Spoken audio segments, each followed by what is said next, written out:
तो फाइनली आज की इस वीडियो में हम लोग बनाने जा रहे हैं श्री राधा रानी का आउटलाइन ट्यूटोरियल, जिसमें मैं A4 साइज का पेपर ले रहा हूँ और एक मैकेनिकल पेंसिल और एक स्केल के माध्यम से मैं इस पे ग्रेड बनाऊंगा।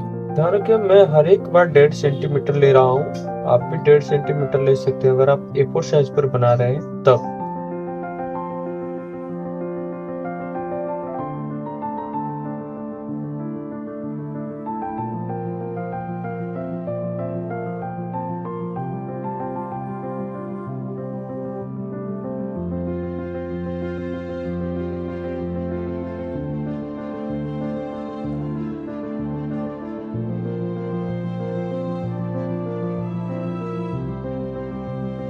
तो मैंने ग्रेड बना लिया है। अब हम लोग चेक करते हैं अपनी ड्राइंग स्टार्ट। तो हम लोग स्टार्ट करने वाला आई से। तो यहाँ पर हम लोग देख लेते हैं आई, जो पहला आई पढ़ रहा है वो 8 और 5 के बीच में पढ़ रहा है, और दूसरा वाला आई जो है वो 6 ऊपर से 6 और इधर से 5 और 6 के बीच में पढ़ रहा है। ये मतलब 5 और 6 के लाइन पर पढ़ रहा है दोनों आई। चलिए स्टार्ट करते हैं यहाँ से मिलाकर अपनी ड्राइंग।